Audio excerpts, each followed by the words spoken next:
One of the economic things that I wanted to dive deeper into and take a closer look at was the 1989 Canada-US Free Trade Agreement.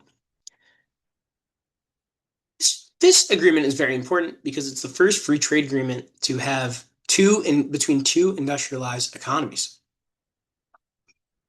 It's also important as it is the precursor to and the establishment of our relationship with Canada, and more so Canada, America, and Mexico, which we see in the agreements that supersede this in NAFTA and then the USMCA afterwards. This agreement was an agreement to eliminate all tariffs between the two companies' industries, except for in agricultural goods, over a 10-year period. And very big in Canada, as their prime minister actually won an election off this in the year before, championing for this trade. Another thing to note with the agreement is that it established binational dispute resolution mechanisms between the countries. So, in a way for them to deal amicably with anti-dumping and countervailing duties. And I think it's important to understand why this US FTA was so important. Obviously, we talked about it being the first comprehensive bilateral free trade agreement between industrialized companies. But something I want to dive deeper into today is that the Canadian economy was 10 times smaller than the US during integration. So it's understandable that a bigger economy is going to have more say and more impact on the smaller economy during this. So it was important to see how Canada and its industries dealt with such a robust economy coming in and maybe affecting some of its more fledgling economies. And specifically with that, I want to look today and I want to ask the question, did Canadian workers and industries adapt properly to the CUSFTA? Did they deal with the growing pains? Did they deal with the things that came along with it? And I think this is also important to understand because, especially at the time, the whole world was looking to see how this kind of worked out and see how, and this kind of dictated a lot of other countries and their free trade agreements or their free trade policies afterwards to see kind of what the effects were. So, what are the effects? Well, in looking at a academic journal in the Canadian Journal of Economics by Beaulieu, we kind of get some of the initial effects and of the trade agreement. So, if you thought it was going to be super negative, it actually was not. It did have a small negative effect on Canadian manufacturing, but specifically in unskilled work rather than skilled manufacturing. Unskilled manufacturing concerning the manufacturing of garments, footwears, textiles, and furnitures. These more unskilled um, industries, which, to be fair, had very high tariff protection before, 6.7% tariffs in some cases. So it's understandable that once they needed to be protective and once those protections came off, they struggled a little bit. They were really the only industry that struggled, with skilled industries kind of maintaining their size and maintaining their impact afterwards. Um, how did this affect the industry? Well, it affected employees as there was employment loss, and a lot of people did lose their jobs in the short term because of the CUSFTA. Um, and this was again in the less skilled industries. It is important to understand that to remember though that the more skilled and um, the more robust industries were kind of fine, and these uns these short-term pains were not too big or not too costly to the industries and did not last too long. To do this, let's look at some more numbers, I would say. So to look at another academic economic review by Scheffler. Um, so the drop in employment percentage amongst these industries was negative 12%. So about 1 in 8 employees in these industries did end up losing their job during this time. But interestingly enough, the industry level labor productivity gained to about plus 15%, and the plant level labor productivity gained uh, where U.S. cut tariffs was 14% and 15%. Now, this has more to do with the the plants afterwards, after the free trade agreement opened up, were more robust, were more bigger plants. A lot of smaller plants closed up, and that's kind of where you see a lot of the employment losses, that those jobs just didn't exist anymore. Um, so you just kind of see a kind of culling of just smaller, a little more inefficient plants, and the bigger plants kind of stayed. Um, as far as Canadian industry. So understandable that short run adjustments were going to happen, but the long run gains of the CUSFTA still tend to outweigh the those short term losses. Also, something I want to look at, and I kind of want to mention, is the long run labor market and China shock. um, Kovac and Morrow in the Review of American Economic Studies wanted to analyze the impact of the go back and analyze the impact of the USFCTA in the wake of the China shock in the 2000s and the 2010s, is to see is why Canada fared so good and why a lot of countries did not when it came to the increased rapid industrialization of China. And it does, and they do note that there was short-term displacement and earnings loss, but long run there was, like I said, not much cumulative earnings loss. Um, Workers in tariff cut industries did tend to transition into other manufacturing, construction, and services, typically due to the fact that it was unskilled labor. The bilateral design is one of the big reasons why it worked out so much better for Canada than countries during the China shock, essentially because they were ready for it and they had 10 years to phase out the tariffs and prepare for it, whereas countries were not in the world were not in tune with China, or like this, or were just not perfectly ready for it. Um, and also something to note, employment kind of fell through reduced hiring. This kind of goes back to the fact that those jobs were just not there when those when those smaller plants kind of closed up, and incumbent workers were typically fine. So people that did get to keep their jobs, typically in the bigger plants.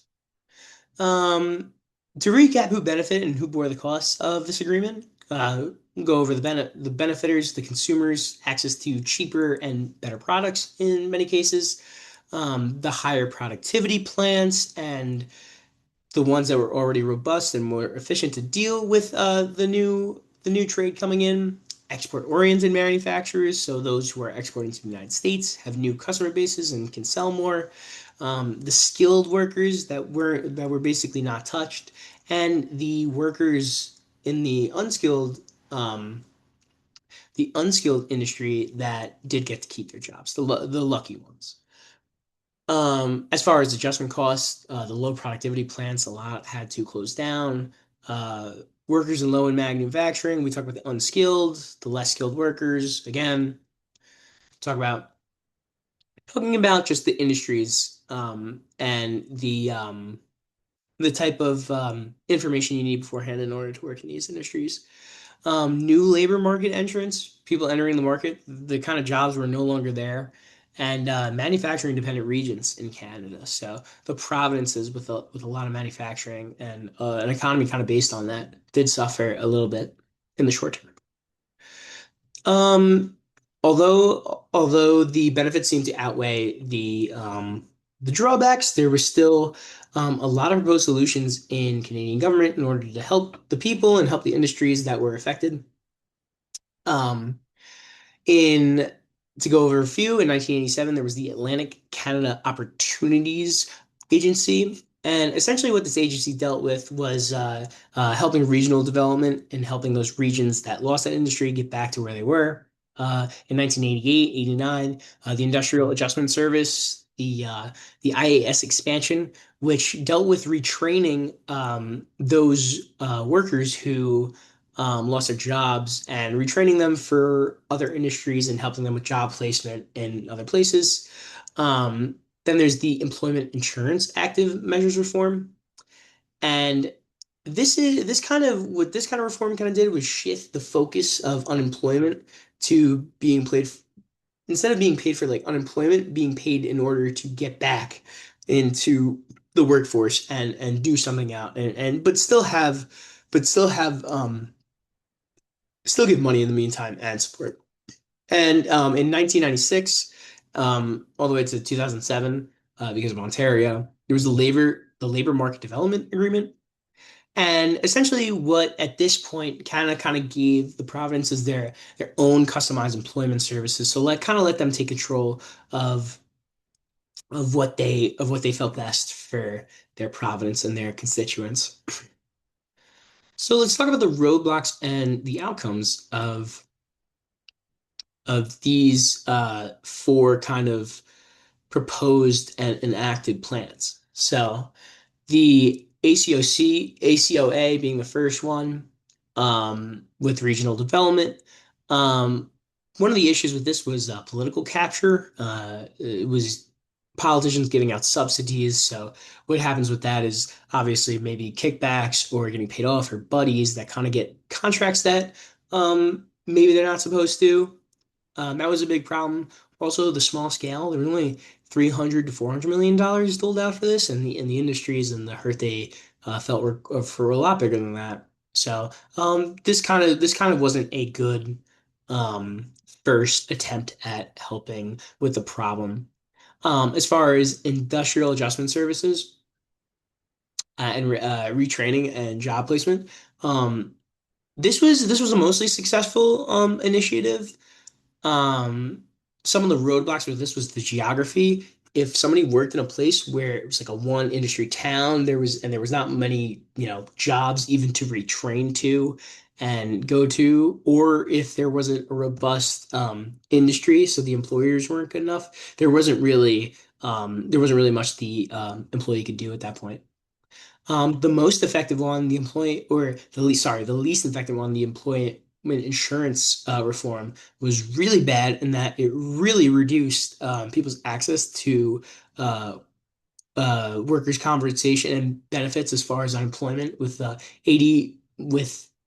employment dropping 80%, and workers um, with coverage dropping 80% and unemployment as a whole uh, going to 40%.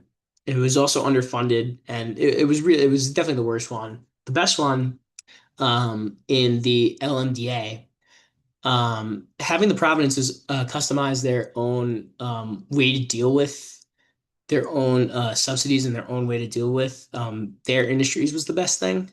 There was some variation in the quality because it was kind of up to the provinces, but it definitely was the strongest performer. And participants saw an average of 2,700 to 3,500 gain in their salary per year. So the last one was definitely the most, and just having a detailed and more a plan that was more subject to who you were, and more curated for you as a citizen was that ended up being the better thing. So let's look at some of the retrospective opinions. One of the pro FDA cases, in the Globe and Mail, really highlighting Brian Mulroney and his role in enacting the agreement is they mentioned that it's a durable achievement. The trade volume actually tripled for Canada, which is very important. Focusing on Niagara wine and some Okanagan vintners. Their Canada's economic confidence increased, and Mulroney was taking a big political risk while doing it because if it failed, it would have been the end of his presidency politically. So it's very important to understand. The article does kind of leave out some of the short-term things and kind of looks to not look at the unemployment aspect of it, but as far as the anti-FTA case, they point to the 334,000 jobs lost during this time. Full-time jobs were being replaced by part-time jobs, and middle-class wages did stagnate during this time. And some of the victory narratives do ignore this. It does correctly identify some of the harms of it, but there was a 1990s recession that kind of also went along with this. So some of the bad things from the CUSFTA are not fully from that. Um, so I think because of that, it's important to understand that overall this was a success and this was very good for the Canadian economy, but also the Canadian people. So those industries that it affected and those jobs that it lost, I would say was a necessary growing pain. Um, as far as, and something you could see in is how it is covered today and how it is predominantly covered, celebratory um, with U.S. and I mean even today, U.S. investment in Canada from 1988 to 2011 has grown from 76 billion to 326 billion. Bilateral trade agreements have continued during that time with NAFTA and the USMC, and so those are the ways in which it was very beneficial. Um, and also another way in which it was beneficial is it's actually, being so closely aligned to the USMCA with Canada, with the United States, has offered some protection in some ways during some of the tariff crisis and some of the tariff stuff that the United States has looked to implement in the last couple of years. So has this happened in history before? Not particularly. Not the comprehensive bilateral free trade agreement. This was the first one. But Canada has slowly before this moved towards opening up their trade and opening up to more globalization. Um, we can go back to the U.S. Abrogates Treaty where their leader responds with protectionist national policies, so kind of focusing on their own country and blocking out the world. And then right before that, in 1965, you look at the Auto Pact, the first time they're really opening up, and which the auto industry is sectorally integrated, and it succeeds. And it builds confidence for a broader deal, which does come in this USFTA signing 20 years later. And continuing with the kind of the Trump tariff war, they're them being close, although it always sees the change with the president. Them being close has helped them out. Initially, a lot of the tariffs were not initially imposed on them, and it is important that a country so close and a country so allied is able to kind of hedge and kind of deal with some of the risks that happen with their own country. So, and that's what I would say is very contemporary relevant about these U.S. Sorry, about the CUS FTA, is that it did lay the groundwork for Canada's trade relationship with the United States. It laid the groundwork for NAFTA and the USMCA. That's good things in it, like um, the established binational dispute resolutions to deal with anti-dumping and countervailing that I talked about before.